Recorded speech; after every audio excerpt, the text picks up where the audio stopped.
Hi friends, welcome to my channel. Daily వీడియోని miss అవ్వకుండా చూడాలి అంటే ఇప్పుడే మన ఛానల్ని సబ్స్క్రైబ్ చేసుకోండి. ఇక మీరాగా ఉన్న అహల్య అయితే ఫాదర్స్ డే ఎలా సెలబ్రేట్ చేయాలి, గౌతమ్ గారిని అర్జున్ ప్రసాద్ గారిని ఎలా ఒక్కటి చేయాలి అని ఆలోచిస్తూ ఉండగా అప్పుడే తనకి ఒక ఆలోచన వస్తుంది.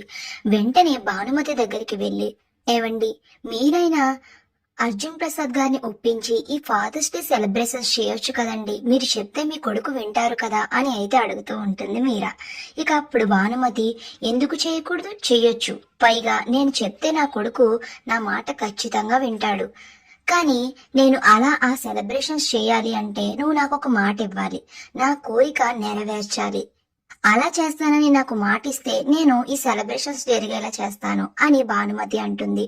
ఇక అప్పుడు అహల్య ఆలోచిస్తూ, గౌతమ్ గారి సంతోషం కంటే నాకు ఏది ఎక్కువ కాదు అని, సరే బామ్మగారు, మీ కోరిక నేను నెరవేరుస్తాను అని భానుమతికి అయితే మాటిస్తుంది. ఇక అనుకున్నట్టుగా భానుమతి అర్జున్ ప్రసాద్ ని ఒప్పించడంతో ఇక అర్జున్ ప్రసాద్, సుభద్ర, గౌతమ్, శ్రావ్య నలుగురు కూడా ఫాదర్స్ డే సెలబ్రేషన్స్ చేసుకుంటూ అందులో భాగంగా నలుగురు కలిసి కేక్ అయితే కట్ చేస్తారు. ఇక అలా కట్ చేసిన కేక్ ని గౌతమ్ చాలా సంతోషంగా అర్జున్ ప్రసాద్ కి తినిపిస్తే అర్జున్ ప్రసాద్ కాస్త కోపంగా గౌతమ్ కి తినిపిస్తాడు. ఇక అప్పుడు అదంతా చూసి అక్కడ ఉన్న వాళ్ళందరూ చాలా హ్యాపీగా ఫీల్ అవుతూ ఉంటారు. గౌతమ్ చాలా సంతోషపడిపోతూ ఉంటే అహల్య కూడా చాలా ఆనందంగా దూరం నుంచి చూస్తూ ఉంటుంది. ఇక అప్పుడు భానుమతి ఇలా అంటూ ఉంటుంది గౌతమ్తో, ఈ మీరా నా మనసులో కోరిక తీరుస్తానని నాకు మాట ఇచ్చింది, అందుకే ఈ సెలబ్రేషన్స్ ఏ అడ్డు లేకుండా జరిగేలా చేశాను అని అయితే భానుమతి అంటూ ఉంటుంది.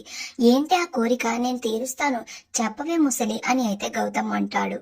ఆ కోరిక ఏంటంటే, ఒక వారం రోజులు నీకు టైం ఇస్తాను, ఆ టైంలోగా అహల్య తిరిగి ఇంటికి రాకపోయినా లేదా నువ్వు తనని ఇంటికి తీసుకురాలేకపోయినా ఆ వారంలో నువ్వు అదితిని పెళ్లి చేసుకోవాలి అని భానుమతి కండిషన్ పెడుతుంది. ఇక ఆ కండిషన్ కి అర్జున్ ప్రసాద్, సుభద్ర, అహల్య, శ్రావ్య అందరూ కూడా షాక్ అయిపోయి అలా చూస్తూ ఉండిపోతారు.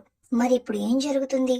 మీరాగా ఉన్న అహల్యని గౌతమ్ తిరిగి ఇంటికి తీసుకుని వస్తాడా లేదా అదితిని పెళ్లి చేసుకుంటాడా, అసలు ఏం జరుగుతుంది అనేది నెక్స్ట్ వీడియోలో తెలుసుకుందాం. ఇంతకీ ఈ రోజు వేసిన ముగ్గు మీకు నచ్చిందా? ఈ ముగ్గు నచ్చితే ఇప్పుడే లైక్ అండ్ సబ్స్క్రైబ్ చేసుకుని కామెంట్ చేసేయండి.